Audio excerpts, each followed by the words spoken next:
안녕하세요. 오늘은 로마 황제와 헤롯 왕조 제3부 폼페이우스 마카비 왕조를 접수하다 지금 시작합니다.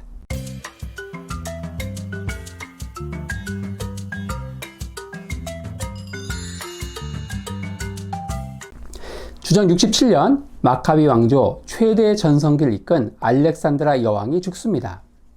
여왕이 죽고 유대 땅은 4년간 왕자의 난이 벌어지죠. 그런데 바로 그때 로마의 민회에서 법안이 통과되면서 지중해 세계 전체가 들썩거립니다. 폼페이우스를 해적소탕 총사령관으로 임명하는 법안이 통과된 겁니다. 신출귀몰하던 지중해의 해적을 박멸하고 내치김에 동방원정 총사령관이 된 폼페이우스는 폰투스 왕국, 셀루쿠스 왕국, 마카비 왕국을 차례로 접수하죠. 이로써 부족했던 2%를 채우고 지중해를 완벽한 로마의 호수로 만듭니다. 주전 1세기 지중해 세계가 낳은 최고의 인기남 폼페이우스 이야기 궁금하시죠?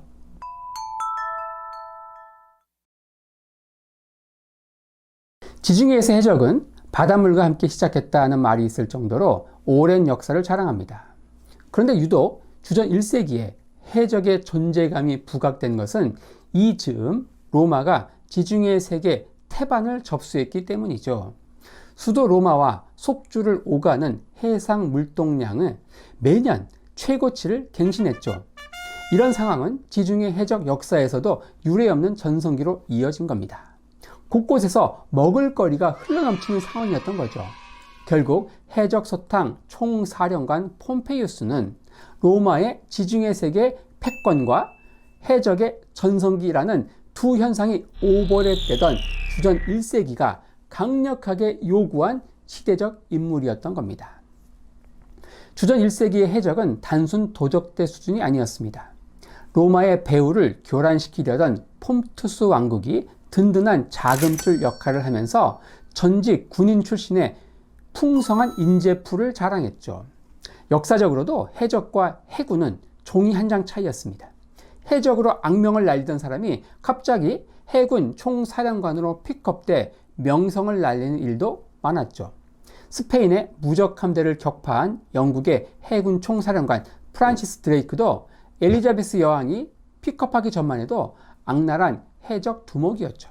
16세기 전반 유럽의 간담을 서늘하게 했던 오스만 터키 제국도 최강 육군에 비해 해군력은 보잘것없었죠. 하지만 지중해에서 악명 높던 해적 쿠르토골리를 고액 연봉으로 스카우트하면서 최강 해군을 탄생시키죠. 지금으로 치면 천재 해커를 삼고초려해서 정보통신부 장관에 앉히는 것과 비슷한 겁니다.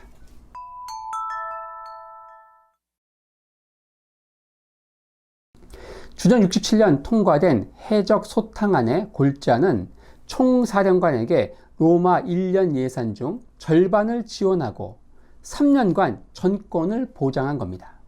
당시 공화정이던 로마에서 최고 통치자인 집정관의 임기도 고작 1년이었고 전쟁 등 국가 비상사태에만 선출돼 무소불위의 권력을 휘두르는 독재관의 임기도 6개월이 맥시멈이었죠. 그런데 로마에서 선출된 독재관이 이탈리아 본토를 넘어 제국 전역에서 실력 행사를 하고 국가 예산의 절반을 마음대로 주무르고 무려 3년의 임기를 보장해 준다? 이게 해적 소탕안의 기절초풍할 골자였던 겁니다. 당시 해적 문제가 로마에 얼마나 심각한 골칫거리였는가를 보여주는 거죠. 폼페이우스의 해적 소탕 작전은 가히 군사작전 교과서에 실려도 좋을 만큼 완벽했습니다. 지중해를 동부와 서부 두 개의 권역으로 나누고 먼저 서쪽의 해적을 소탕합니다. 그리고 마치 어부가 그물을 당기듯 남은 해적들을 동쪽으로 몰아넣었죠. 이렇게 해서 서부 지중해 해적 소탕에 40일, 동부 지중해 해적 소탕에 49일, 합쳐서 불과 89일 만에 작전을 끝내버린 겁니다. 이로써 주전 67년 여름이 되자 그동안 신출귀몰하던 해적들은 거짓말처럼 자취를 감춥니다. 당연히 폼페이우스의 인기는 하늘 높은 줄 모르고 치솟았죠. 해적들에게 신전의 보물을 탈탈 털린 그리스 도시에서는 폼페이우스를 신으로 추앙하는 일까지 벌어졌습니다. 당시 폼페이우스와 관련된 유행어가 있죠. 폼페이우스, 내가 제일 잘 나가.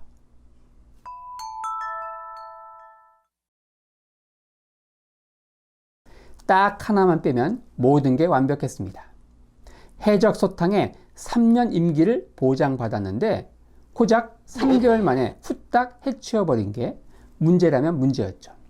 물론 스스로 물러나면 됐지만 당시 39세의 패기만만한 폼페이우스는 추호도 그럴 마음이 없었습니다. 게다가 시대 상황도 그가 계속 아이돌로 남아주길 바랬죠. 다행히 당시 로마엔 해결되지 않은 골칫거리가 있었습니다. 흑해 연안의 폰투스 왕국이 원흉인데 그곳에 미트라다테스 왕은 로마에 맞서 2차례나 반란을 일으킨 전적이 있었죠. 당시 로마는 폰투스 왕국의 3차 반란을 진압 못하고 6년째 진땀만 흘리고 있었습니다. 폼페이우스는 자신의 남은 임기 동안 폰투스 왕국 반란을 진압할 동방원정 총사령관에 임명해달라고 요청합니다. 로마의 민회는 35개 선거구 모두에서 몰표를 던지며 절정에 달한 폼페이우스의 인기를 확인해 주었죠. 폰투스 왕국의 반란은 총사령관 교체만으로도 놀라운 반전이 일어납니다. 기습 공격에 허를 찔린 폰투스 왕국. 결과는 싱겁게 폼페이우스의 승리로 끝났죠. 폰투스 왕은 험준한 산악지대로 도망갔고 본국에선 아들이 반란을 일으켜 왕이 되고 로마와 화친을 맺습니다. 이렇게 6년을 끌던 폰투스 왕국의 반란을 진압하면서 폼페이우스는 동방원정 총사령관의 직무도 깔끔하게 마칩니다.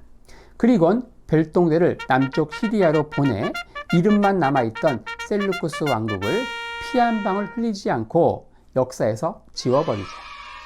이로써 알렉산더가 죽고 그의 후계자들이 세운 헬라 왕국은 로마의 보호국을 자처한 이집트의 프톨레미 왕국만 빼고 전부 로마의 속주로 편입됩니다.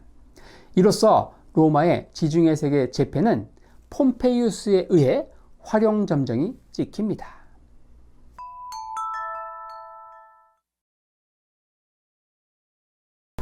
셀루쿠스 왕국을 무혈 접수한 폼페이우스의 부장은 남쪽 유대 국가에서 발생한 소요 소식을 듣고 즉시 군대를 이끌고 진군합니다.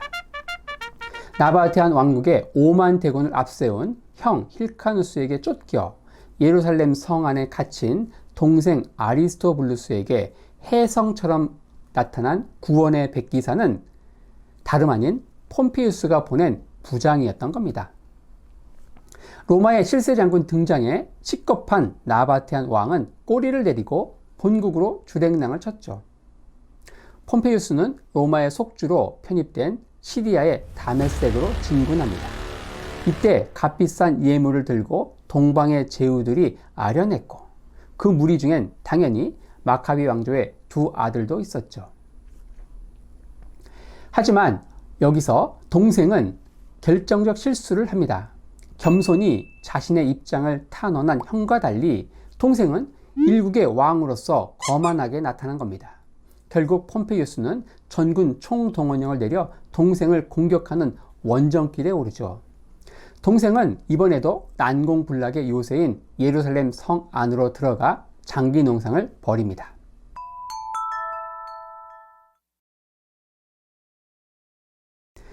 예루살렘 성 북쪽에 진을 친 폼페이우스 군대는 유대인들이 전쟁을 기피하는 안식일을 이용해 토성을 쌓습니다.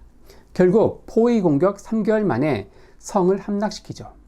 이렇게 마카비 왕조는 허무하게 멸망합니다. 알렉산드라 여왕이 죽은 지 4년 후입니다. 폼페이우스는 3개월의 포위 공격을 높은 토성에서 지켜보다가 희한한 광경을 목격합니다. 로마군의 자랑인 투석기의 돌멩이가 사방에서 날아드는 아수라장 속에서도 눈 하나 깜빡하지 않고 매일 일정한 시간에 희생제사를 드리는 제사장들을 보고 깊은 인상을 받은 겁니다. 유대인의 신앙에 호기심이 발동한 폼페이우스는 예루살렘 함락 직후 수행원 몇 명을 데리고 성전 안으로 들어갑니다. 그러다 대제사장만 1년에 하루 대속죄일에만 들어갈 수 있는 지성소까지 밟게 되죠. 당연히 유대인들은 멘붕이 됩니다. 폼피우스는 신전에 들어갈 때는 무기를 소지할 수 없다는 고대 세계의 불문율을 충실하게 지켰고 성전에 보관된 2000달란트의 금화에도 눈길 하나 주지 않았죠. 제사장들의 종교적 열의에 대한 감명과 호기심에서 비롯된 행동이었습니다. 폼페이우스는 텅 빈 지성소를 보곤 실망한 나머지 이렇게 말했다고 하네요. 별거 없구만. 하지만 그의 순진무구한 행동은 유대인들 눈엔 천인공노할 신성모독이었죠. 유대인들은 날마다 폼페이우스를 저주했고 훗날 폼페이우스가 카이사르와의 일전에서 패하고 이집트에서 죽자 이를 하나님의 심판이라 여겼습니다. 이 사건은 다신교를 믿는 로마인과 일신교를 믿는 유대인 사이에 일어난 문화적 충돌이었죠. 폼페이우스는 마카비 왕조마저 접수하고 유대라 불리는 로마의 속주로 편입시킵니다. 그리곤 성격이 유순한 형 힐카누스를 대제사장에 임명하고 반골 기질이 많은 동생 아리스토블루스는 포로로 압송합니다. 그리고 로마가 신뢰하는 막강 비선 실세로 안티파터, 즉 헤롯의 아버지를 점찍고 유대 속주의 행정관으로 임명하죠. 앞으로 100년 넘게 펼쳐질 헤롯 왕조의 유대 땅 통치는 이렇게 조용하지만 상서롭지 못한 출범을 알리게 된 겁니다.